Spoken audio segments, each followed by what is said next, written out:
Enzyme, इसके अंतर्गत हम टाइप्स देख रहे थे, मेथड देख रहे थे, जिसके अंतर्गत अभी तक हम पढ़ चुके हैं। इमोबिलाइज एंजाइम के अंतर्गत फिजिकल मेथड हो चुकी है हमारी।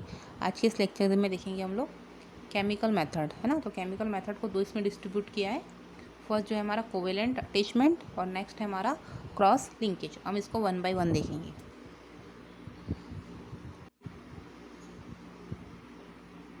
ये हमारा कोवेलेंट और ये हमारा क्रॉस लिंकेज। आप देख सकते हो यहाँ क्रॉस लिंकेज किस प्रकार से हो रहा है एंजाइम का। और यहाँ पे देख सकते हो आप लोग carrier bonding enzyme, enzyme inclusion and micro capsulation. देखते हैं कोवेलेंट बॉन्डिंग फर्स्ट वाला, इसके अंतर्गत हमारी केमिकल मेथड के अंतर्गत। Covalent bonding is the most widely used method for immobilization. मतलब जो कोवेलेंट इमोबिलाइज्ड एंजाइम, जो कोवेलेंट बॉन्डिंग ये जो प्रोसेस है ये मोस्ट इम्पॉर्टेंट मेथड है। The covalent bond between enzyme and a support matrix from a stable complex. मतलब जो कोवेलेंट बॉन्ड है वो क्या करता है, एंजाइम के साथ जो है या फिर जिस भी मैट्रिक्स के साथ यूज़ हो रहा है वो एज अ स्टेबल कॉम्प्लेक्स के फॉर्म में यूज़ होता है। The functional group present on a enzymes through which a covalent bond with support could be established should be non-essential for enzymic activity। Means ये जो प्रोसेस है covalent bond की, इस process में दो एटम्स के बीच इलेक्ट्रॉन की शेयरिंग होती है, जिसमें एक एंजाइम अदर एंजाइम के साथ कोवेलेंट बॉन्ड बनाता है।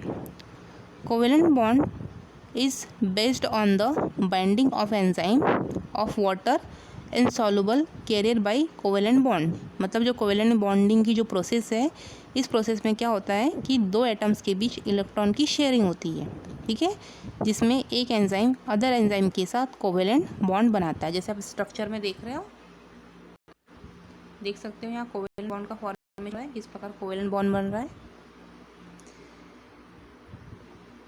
ठीक है। यहाँ पे भी आप देख सकते हो किस प्रकार कोवेलेंट बॉन्ड बन रहा है,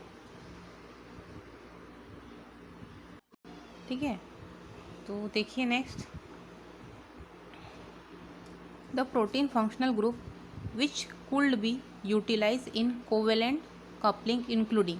कौन कौन से प्रोटीन ग्रुप्स इन्वॉल्व होते हैं इसमें कोवेलेंट बॉन्डिंग के अंतर्गत। तो फर्स्ट है हमारा अमीनो ग्रुप इन्वॉल्व होता है, नेक्स्ट है हमारा कार्बोक्सिलिक ग्रुप इन्वॉल्व होता है, नेक्स्ट है हमारा फिनोल रिंग इन्वॉल्व होती है कोवेलेंट बॉन्डिंग के अंतर्गत, और नेक्स्ट होता है हमारा इंडोल ग्रुप, इसमें क्या होता है, इन्वॉल्व होता है।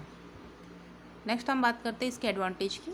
तो इसका जो एडवांटेज है कोवेलेंट बॉन्ड का, फर्स्ट है the strength of binding is very strong, so linked of enzyme from the support is absence of very little.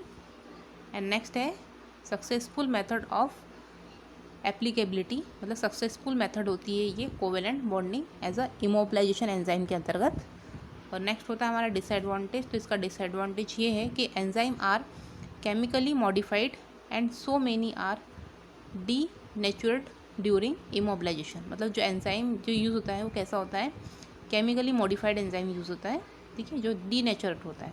और जो नेक्स्ट इसका डिसएडवांटेज है, only small amount of enzyme may be immobilized. मतलब सिर्फ small amount में ही हम क्या कर सकते हैं, किसी भी एंजाइम को इमोबिलाइज्ड कर सकते हैं। तो ये इसका डिसएडवांटेज है। नेक्स्ट देखते हैं हम cross linkage. The method is based on the formation of covalent bond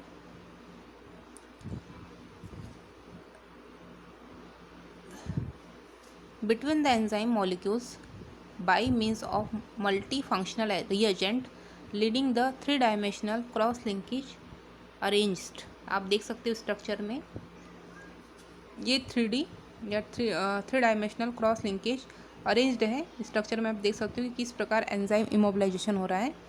और जो हमारी मेथड है वो हमारी क्रॉस लिंकेज मेथड है केमिकल मेथड के अंतर्गत। ये जो मेथड है, इस मेथड में क्या होता है, इस प्रोसेस में या फिर इस मेथड में एंजाइम के बीच कोवेलेंट बॉन्ड का फॉर्मेशन होता है। आप देख सकते हो यहाँ पे एंजाइम के बीच में कोवेलेंट बॉन्ड का फॉर्मेशन होता है।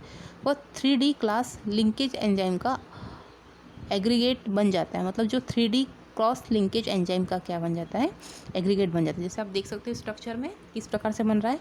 एक और स्ट्रक्चर देखते हैं हम लोग, देख सकते हो ये आपस में किस प्रकार 3D स्ट्रक्चर बना रहे हैं। 3D ये देख सकते हैं यहाँ पे लिखा हुआ है, यहाँ पे 3 डायमेंशनल क्रॉस लिंकेज अरेंजमेंट। और इसमें जो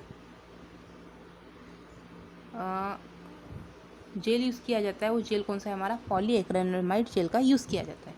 इसका हम एक और स्ट्रक्चर देखते हैं।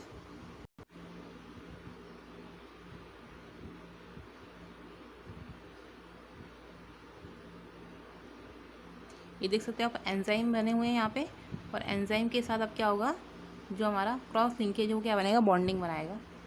देखिए किस प्रकार से इसमें बॉन्डिंग बन रही है, बॉन्ड बनाएगा और क्या बनाएगा, 3D क्रॉस लिंकेज एंजाइम का क्या होगा, एग्रीगेशन होगा। आप देख सकते हो यहाँ पे, देखिए किस प्रकार ये आपस में अटैच हो रहे हैं। ये हमारा क्रॉस लिंकेज, ठीक है। देख सकते हैं स्ट्रक्चर में किस प्रकार क्रॉस लिंकेज हो रहा है। ये हमारे फ्री एंजाइम है, ठीक है। देखो the most common reagent used for cross linkage कौन सा है, हमारा ग्लूटार्ड एल्डिहाइड। ये इसका स्ट्रक्चर है ग्लूटार्ड एल्डिहाइड का। ये मोस्टली यूज़ होता है किसके लिए, क्रॉस लिंकेज के लिए। अब स्ट्रक्चर में देख सकते हो ये हमारा फ्री एंजाइम है, ठीक है। ये हो रहा है एनिमेशन, यहाँ पे लिखा है free amino acid protein precipitate and salt plus covalent. आप देख सकते हो यहाँ पे अमीनो एसिड प्रोटीन का क्या हो रहा है, एग्रीगेशन हो रहा है किसके थ्रू, क्रॉस लिंकेज के थ्रू। किसका यूज़ किया जा रहा है यहाँ पे, ग्लूटार्डिहाइड का यूज़ किया जा रहा है। देखिए आप यहाँ पे ग्लूस हो चुके हैं, डॉट डॉट बन रहा है ना, ये किसकी वजह से बन रहा है, हमारे ग्लूटार्डिहाइड की वजह से बन रहा है। ये हमारा क्रॉस लिंकेज है, इसमें एंजाइम के बीच कोवेलेंट बॉन्ड का फॉर्मेशन होता है। ये दिख रहा है ना यहाँ पे, कोवेलेंट बॉन्ड का क्या हो रहा है, फॉर्मेशन हो रहा है।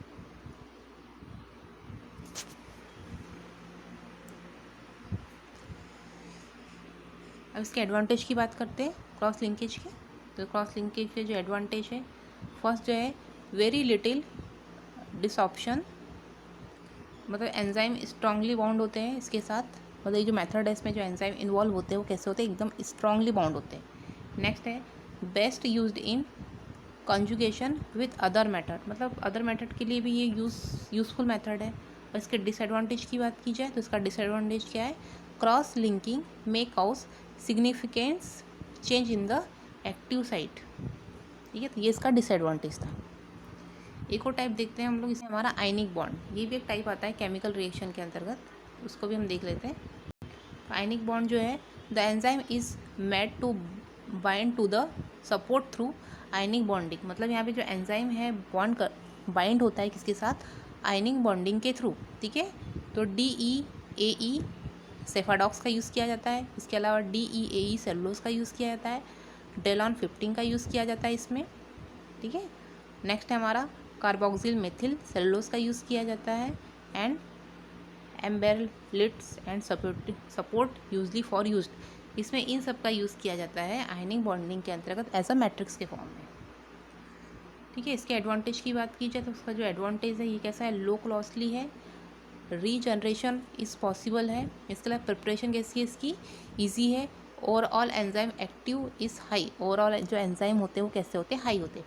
इसके डिसएडवांटेज की बात की जाए तो इसका जो डिसएडवांटेज है, industrial use as effectiveness gradually decrease.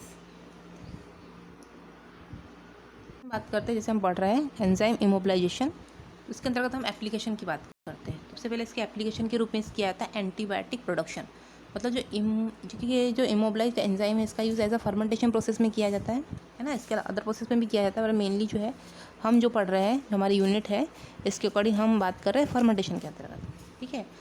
तो इसमें एंटीबायोटिक प्रोडक्शन के लिए एंजाइम इमोबिलाइजेशन का यूज़ किया जाता है। Enzyme immobilized enzyme are used to production 6 amino penicillin acid, penicillin and cephalosporin, इन सब का यूज़ किसके लिए किया जाता है, एंटीबायोटिक प्रोडक्शन के लिए किया जाता है। क्योंकि जो पेनिसिलिन है, स्ट्रेप्टोमाइसिन हो गया, नियोमाइसिन हो गया, इन सभी का यूज़ जो है इमोबिलाइजेशन के अंतर्गत किया जाता है। जैसे पेनिसिलिन अमाइडेज, इमोबलाइज्ड बाय कोवेलेंट बॉन्डिंग, मतलब जो पेनिसिलिन एमाइडेज है इसको इमोबलाइज किया था कोवेलेंट बॉन्डिंग के थ्रू, ठीक है। और इसके अलावा एक और दिया है यहाँ पे, सिफेलोस्पिरिन आर प्रोड्यूस बाय सिफेनोस्पिरिन एमाइडेज, मतलब जो सिफेलोस्पिरिन है इसका जो प्रोडक्शन हुआ था एंटीबायोटिक प्रोडक्शन, तो इसके लिए जो एंजाइम इमोबलाइजेशन यूज़ किया था उसका नाम क्या है, सिफेनोस्पोरिन एमाइडेज,